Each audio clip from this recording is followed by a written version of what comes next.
Boa tarde, chefe Jurandir. Boa tarde. E muito grata porque você aceitou o nosso convite de fazer essa pequena entrevista para deixar registrado na história do nosso museu, sobre a história do nosso grupo, para o Museu Antônio Ribeiro de Jesus. Lindo nome. Para que nós possamos deixar para a posteridade. Isso. Porque construir uma história é difícil.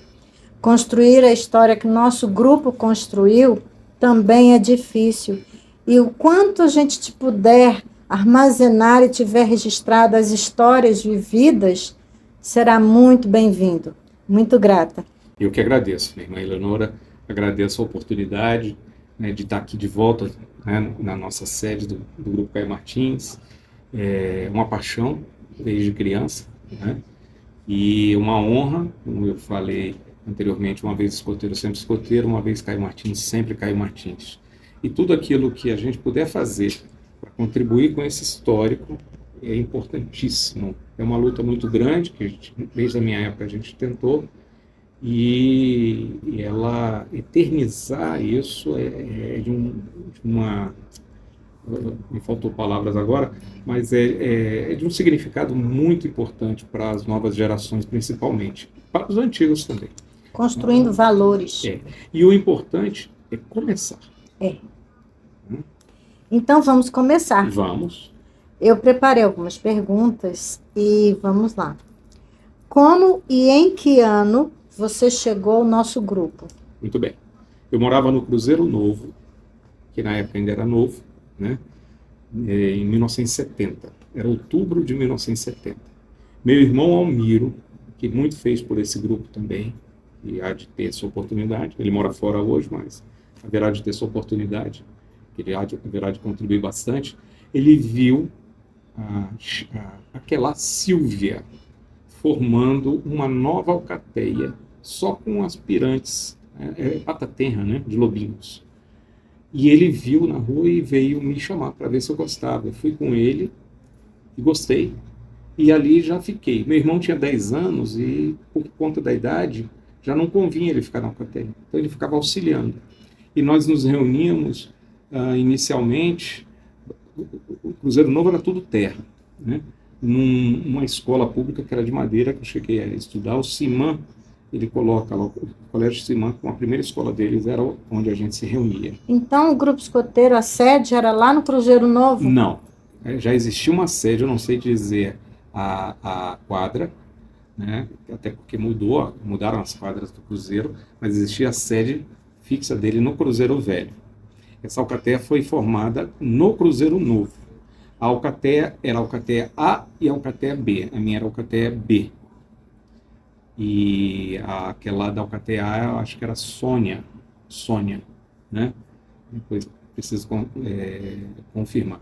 Eu estou entre Sônia e Solange, mas eu acho que é Sônia.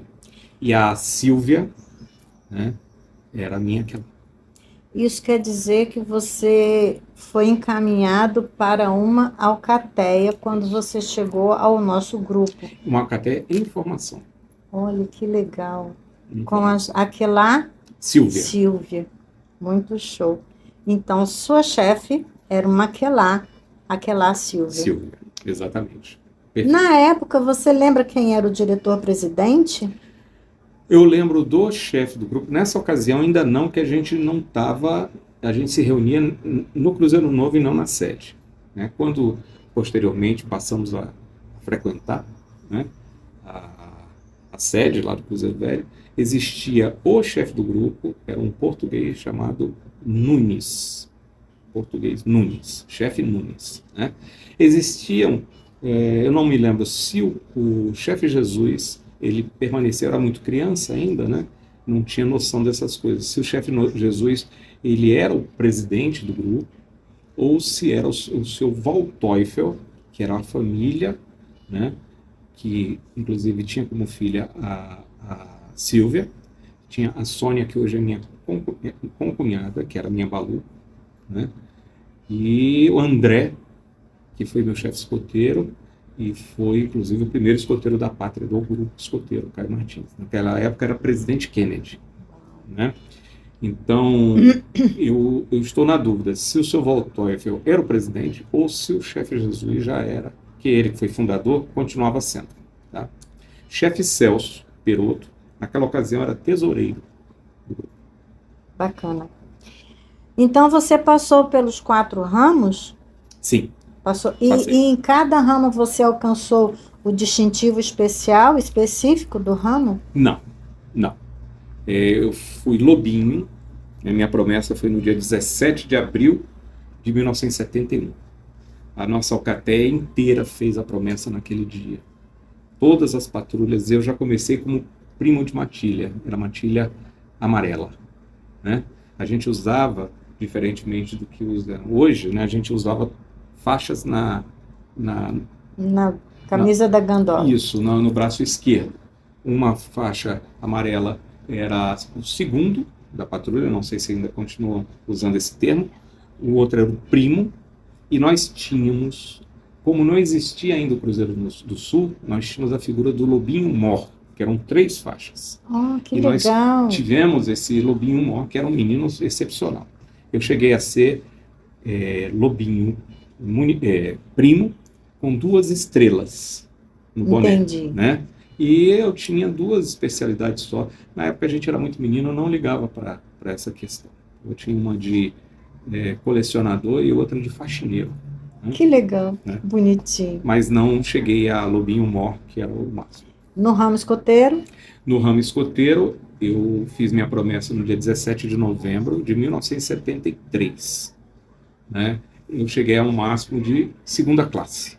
Né? A maioria dos nossos irmãos chegavam numa 2ª classe e se acomodavam. Estacionava, né? Você não tinha um escoteiro normalmente de 1ª classe.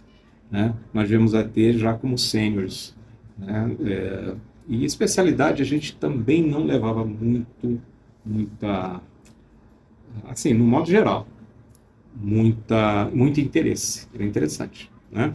Eu mesmo dizia, não, que a gente tinha qualificação para ter várias especialidades, mas a gente não ligava. Né? Então, o fato de ser 2ª classe já era uma distinção. Eu fui monitor de algumas patrulhas, fui da Pica-Pau, fui da... que tem umas bandeirolas, tem né? Tem uma banderola aqui, né? Fui da Javali, que foi a sucessora da Pica-Pau, e depois eu fui da Lobo, né? Que foi a sucessora de outra banderola que tem ali, que é a Lontra.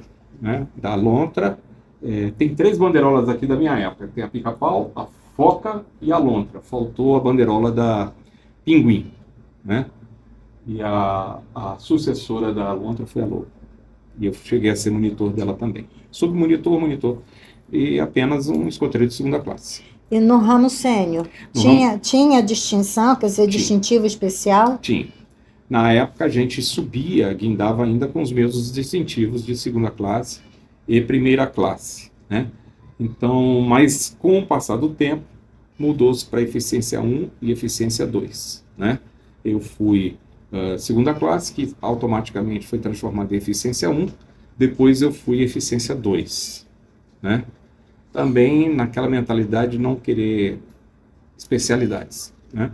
Nessa época nossa tropa escoteira chegou a formar, não me lembro se 6 ou 8 eficiências 2. Um deles foi o Helder, que virou escoteiro da pátria. Entendi. Né? Conquistou a insígnia de escoteiro da pátria. Foi o único da nossa turma. O resto ficou com uma eficiência 2, o que era uma distinção muito grande, inclusive no nível de DF. A nossa tropa sênior, na ocasião, era tida como uma das melhores tropas de Brasília. Uau! No ramo pioneiro? Sim. Você consegue só passar o mão por cima do fio? Ah, tá. Beleza. No ramo pioneiro eu fiquei pouco tempo. Né? Participei de algumas poucas atividades e o grupo era muito carente de chefes. Né? Então, a gente, nessa idade, terminava indo para alguma sessão da ajuda da força. Eu inicialmente fui para Alcaté de Lobinhos. Confesso que eu não me adaptei muito, né, porque o meu modo de atuar, até porque o tempo de Lobinho já era era mais rústico, né? Era Uhum. mais de escoteiro e Entendi, sênior, né? entendi. Porque naquela época a pioneiria era pioneiria mesmo, nas amarras, os jogos eram mais brutos, né? As atividades eram mais arcaicas, digamos assim, né? E com o passar do tempo, logo eu fui para a tropa de escoteiros. Então, meu período de pioneiro foi mínimo, né? Eu só tenho a lembrança de um evento que nós participamos, que foi, se não me engano, o primeiro mutirão pioneiro daqui de Brasília, né? E nós fomos auxiliar numa creche não, perdão, um lar de velhinhos na Ceilândia. Nós fomos fazer a atividade lá, fizemos tudo que era necessário de infraestrutura, limpeza, tudo. Era o Que trabalho bacana. que nós fizemos, foi muito bonito. Inclusive teve até o hino, né? Nós criamos o hino, foi gozado o hino, foi tudo de improviso, né? Mas são boas recordações. Boas recordações. E por que motivo você deixou o nosso grupo e acredito que por alguma necessidade pessoal, de estudo, de trabalho? E quando foi isso? Voltando um pouquinho, só vou contextualizar um pouquinho mais o período de chefia, né? Que eu fiquei como assistente-chefe de seções de escoteiro e sênior durante 8 anos, né? De 1980 até 1990. Eu digo 80, 90 porque ainda ficava um pouco para sênior, né? Ainda mais, eu somo assim uns 8 anos. Eu fui auxiliar da tropa de escoteiro 1, na época eram 2 tropas, tropa 1 e tropa 2. Fui auxiliar da tropa 1, depois passei para auxiliar assistente da tropa 2, né? Em que tivemos um grande chefe aqui, né? Infelizmente já faleceu, chamado Flávio Tessuti.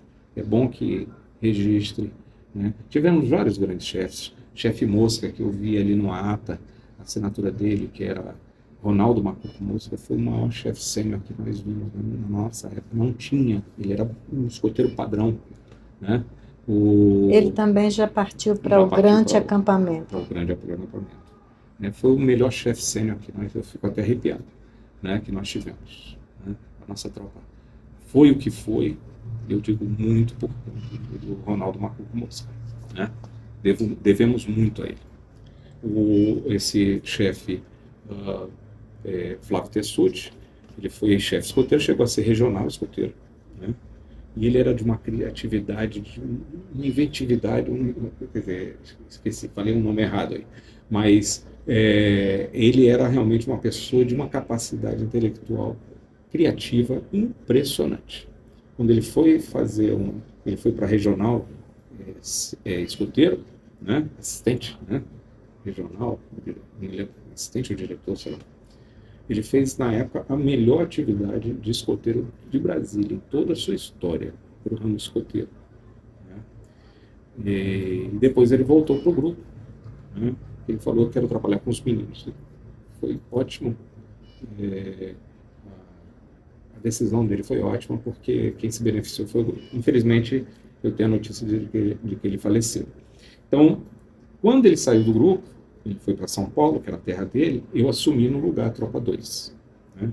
Na Tropa 2 eu tive o privilégio de... hoje parece que a coisa é mais comum, mas como eu digo, você ter uma insígnia da madeira, até insígnia da madeira mesmo, né? um escoteiro da pátria, um Lígio Ouro, era algo assim de uma filtragem muito grande. Eram nomes raros que surgiam. E eu tive o privilégio de fazer a entrega de um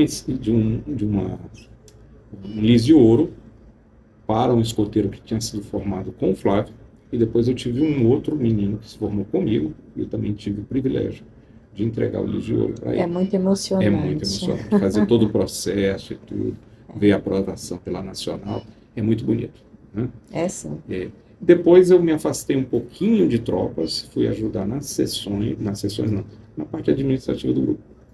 Trabalhei um tempo com o chefe Celso, e aí, por uma questão de necessidade, ele me convidou para ir para a tropa sênior. E aí voltei como chefe da tropa sênior. Fiquei pouco tempo, mas tivemos bons momentos na sênior, boas atividades, né? E bons exemplos. Teve um exemplo que me perdoe o tempo que eu estou tomando seu, mas aqui antigamente tinha um cruzamento. E antes de haver um viaduto aqui, próximo à sede, e houve uma batida muito séria, e os sêniores de imediato falaram: chefe, podemos ajudar? Olha, se o movimento escoteiro se prepara exatamente para ajudar o próximo, vamos lá. E eu fiquei encantado pela maneira que eles se desincumbiram em ajudar as pessoas. Tinha uma senhora que ficou presa às ferragens de um dos carros. Eu como mais velho, eu tentei organizar ali. Os transeuntes ficavam querendo ver as coisas, filmando perto com combustível vazando, eu pedindo para as pessoas se afastarem enquanto os bombeiros não vinham, né? E eu fiquei encantado com como os meus meninos, meus jovens, se desincumbiram. E teve uma notícia trágica, porque uma das pessoas morreu na mão do meu escoteiro. Ele voltou chorando, dizendo que ele havia morrido. Eu disse que não, e depois eu soube mais tarde que ele havia morrido. Então, mas ficou um exemplo para mim, na minha vida inteira, marcado. Pela atitude deles, pela demonstração de conhecimento que eles adquiriram ao longo de sua vida escoteira. Especialidade de primeiros socorros. Tudo eles, assim, a prática ali foi, assim, gente, eu falei, isso é movimento escoteiro. É aqui a nossa finalidade, nossa atividade fim. Eu fiquei muito orgulhoso. E nós tínhamos o hábito, não sei se atualmente fazem, a gente trabalhava com muita reflexão. Então, sentávamos após qualquer evento e cada um participava da reflexão. O que é que você tirou de proveito disso? E ele chorando, tratando do assunto, e eu dizendo: não, ele está vivo, porque a gente conseguiu uma condução. Nesse ínter, o corpo de bombeiros veio. Desculpe falar sobre tragédia, mas eu estou falando de algo que o escoteiro também tem que estar preparado. Sim. Ainda mais um jovem adolescente, né? Nós fizemos curso de combate a incêndio, floresta e tudo mais. E me ocorreu de trazer isso, que foi muito marcante para mim. Depois disso, aí eu me afastei do movimento. Por quê? Porque ainda jovem, eu estava com 28 anos, eu havia casado com uma pessoa que eu conheci aqui dentro do grupo. Ela não participou, mas ela era irmã de uma guia. Isso em 1984. Começamos a morar em 82. E nesse íntere de casado, eu não podia me dedicar nunca à família, né? E a gente sabe das dificuldades, né? Então, as atividades, minha mulher não quis ser do movimento escoteiro, o direito dela. Então, você vai para um acampamento de grupo, você vai sozinho. Você vai para qualquer atividade, você vai sozinho. Você tem reuniões durante a semana, né? Durante o fim de semana, né? Com preparativos e tudo.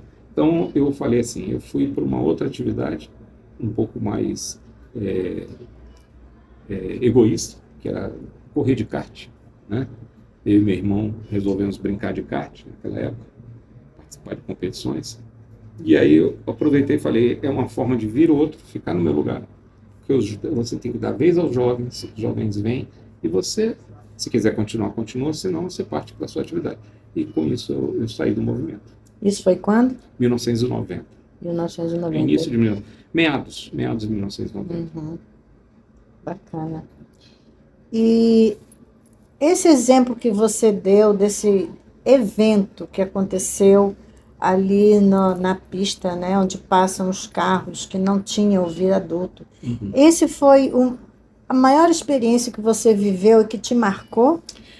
Ou tem outras? Se eu disser na prática do servir do pioneiro, né, do sempre alerta do escoteiro, essa foi a mais contundente, a mais forte, né, a mais forte. Agora, nós tivemos N atividades, por exemplo, os acampamentos de grupo eram fenomenais, né?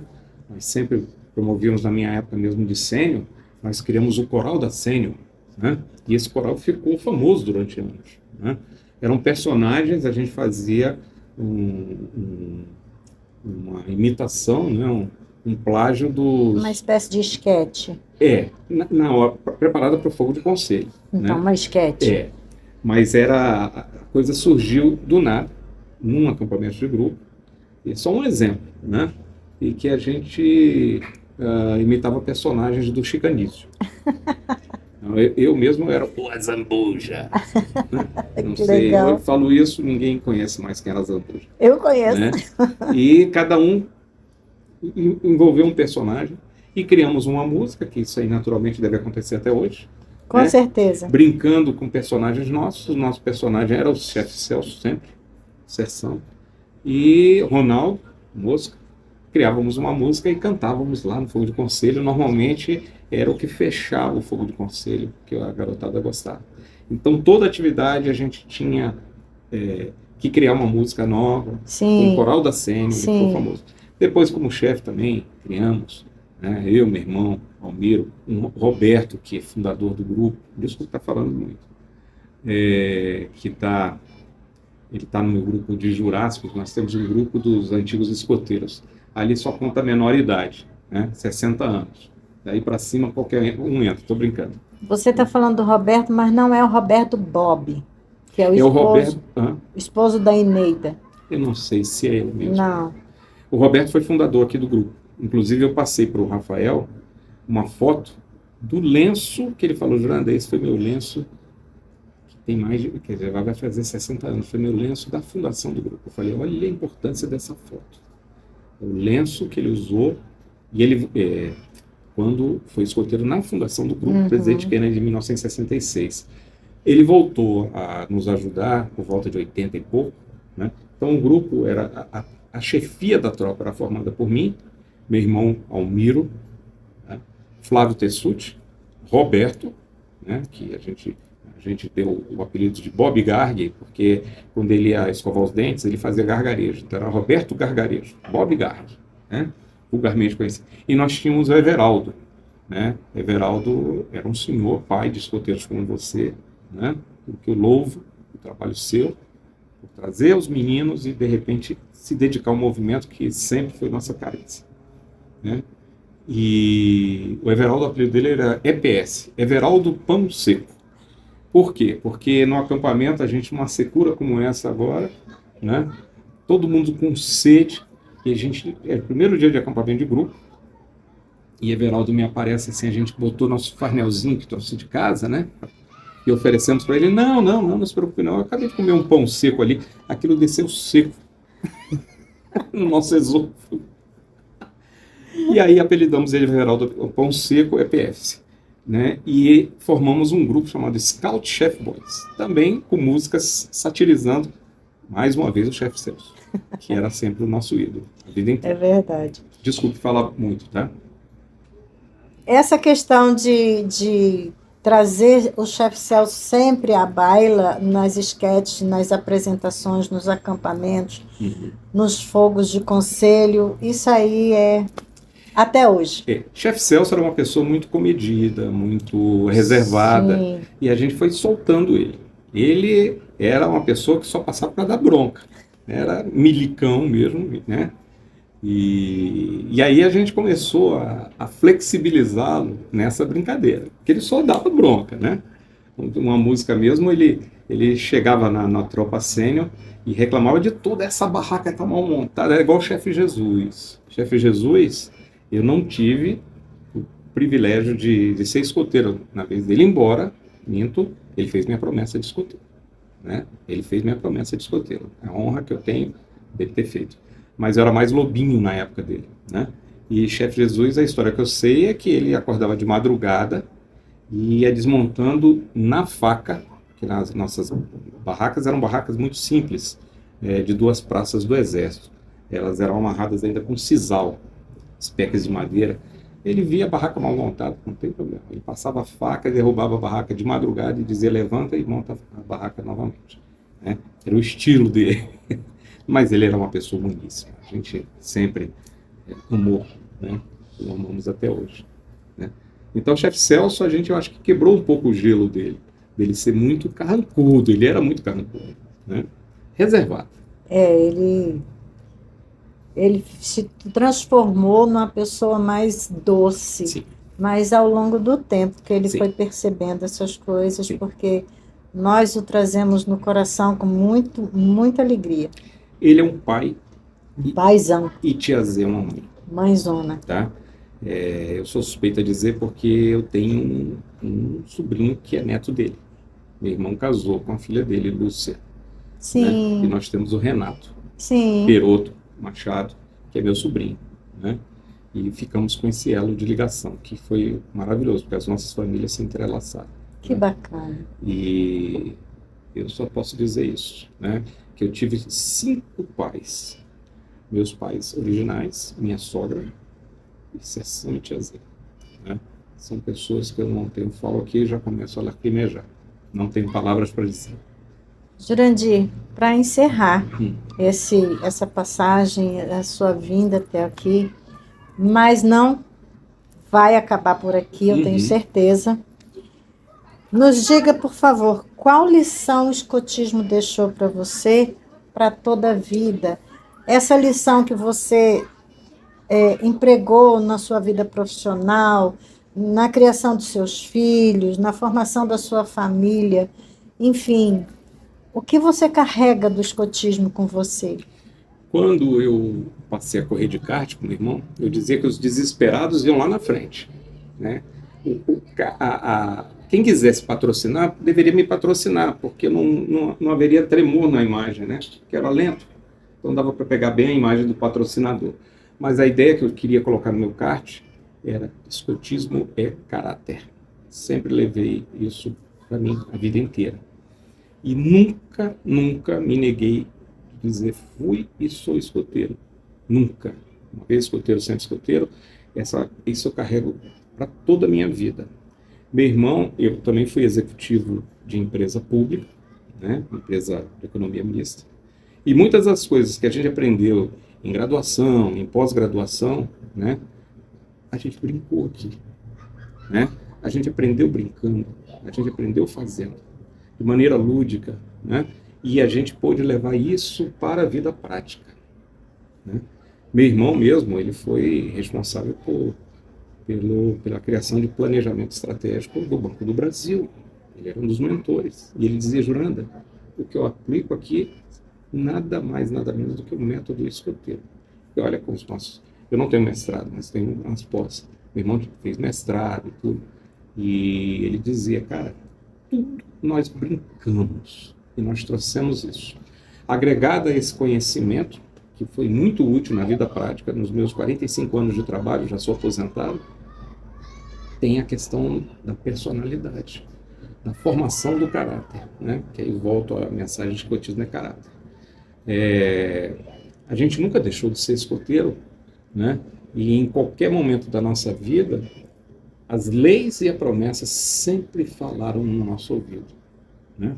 Na hora de ser gentil com alguém, né? A quinta lei. Na hora de ser leal, a segunda lei, né? E limpo de corpo e alma, né? Essas coisas, as pessoas podem até imaginar que a gente esteja exagerando, mas não, sempre fizeram presentes. O movimento escoteiro sempre fez presente. Quando a gente vê alguém vestido com uniforme escoteiro em qualquer parte do mundo, a gente se orgulha de ver, né? Então, o escotismo vive em mim, né? Ele existe em mim. Eu nunca deixei, né? E procurei sempre honrar a promessa que fiz e as leis. O movimento nunca deixou de ser a minha alma, o meu espírito. Isso é muito importante para a gente deixar registrado, porque os jovens, atualmente, é quem vai ouvir, quem vai receber a sua mensagem. Então, com essa mensagem, eu quero agradecer toda a sua boa vontade de ter vindo aqui, visitar o nosso museu, fazer essa entrevista, para poder a gente deixar a construção das memórias, das histórias que nós tivemos no nosso grupo. Amém. Muito grata. Eu que agradeço. Sempre alerta. Sempre alerta. Obrigado.